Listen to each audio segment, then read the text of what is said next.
गुजरात के वडोदरा में छानी बाजवा रोड आखिरकार कई वर्षों की मांगों के बाद मंजूर किया गया है। वडोदरा में छानी और बाजवा रोड की कार्यवाही को लेकर पिछले कई वक्त से स्थानीय निवासी जनप्रतिनिधियों से मांग कर रहे थे।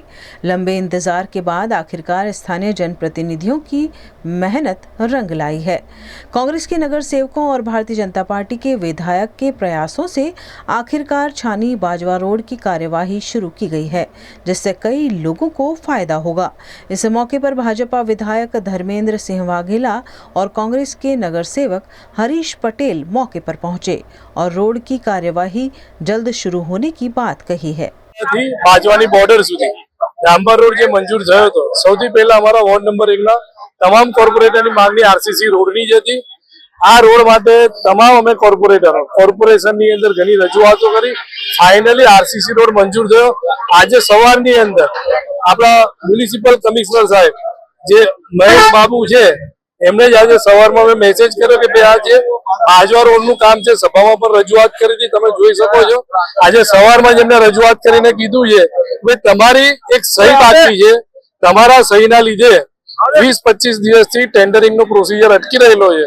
તો આજે જે મંગળવારની સંકલનની મીટિંગ હોય એમાં એમને સહી કરીને અત્યારે રોડ પ્રોજેક્ટના જે અધિકારી છે ધાર્મિકભાઈ એમને મેસેજ પણ કર્યો કે ટેન્ડરિંગ માટેનો પ્રોસિજર આવતીકાલથી થઈ જશે અને કમિશનર સાહેબે સહી કરી દીધી છે।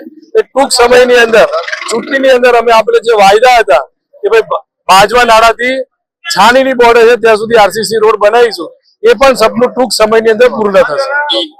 અહીંના વિસ્તારના કાર્યકર્તાઓની પણ રજૂઆત હતી। એ રજૂઆતને ધ્યાને લઈને આ રોડનું કાગળ એમને બતાવવા માટે કે જે વિરોધીઓ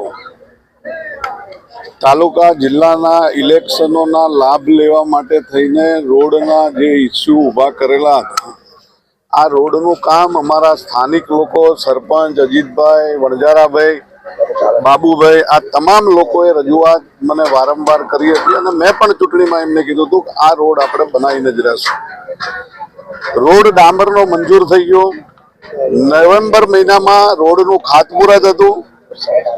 એ વખતે તમામ લોકોએ રજૂઆત કરી કે ભાઈ આ ડામરના રોડ બનાવવાથી રોડ લાંબો ટાઈમ ચાલશે નહીં, તમે આરસીસીના રોડ બનાવવાની અમને મદદ કરો। આપણે કમિશનરને કહીને આ ડામરમાંથી આરસીસી રોડ મંજૂર કરવા માટે ભલામણ કરી। ભલામણ કર્યા પછી 2 મહિનાના ટૂંકા ગાળાની અંદર આ રોડની મંજૂરી મળી ગઈ છે અને ટેન્ડર પ્રક્રિયા અત્યારે ચાલુ છે કે 2 દિવસની અંદર ટેન્ડર ઓનલાઈન ચડી જવાનું છે અને એના પુરાવા રૂપે આ કોર્પોરેશનનો કાગળ છે એ પત્રકાર મિત્રોને અને અમારા સ્થાનિકોને આપવા માટે જ લઈને આવ્યો છું। ભારતીય જનતા પાર્ટીની સરકારના મૃદુ અને મક્કમ મુખ્યમંત્રી ભૂપેન્દ્રભાઈ પટેલ ક્યારે પણ અમે વિકાસના કામો લઈને ગયા હોય તો ના નથી પાડી।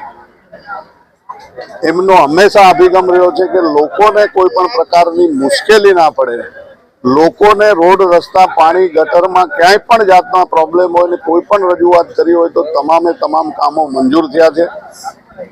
2 વર્ષની અંદર મેં 70% રોડ રસ્તાઓ બનાવ્યા છે અને આ અમારા બાજવાના રહીશોની ખરેખર મોટી મુશ્કેલી છે। હું પણ જાણું છું કે આ રોડ વર્ષોથી થયો નથી।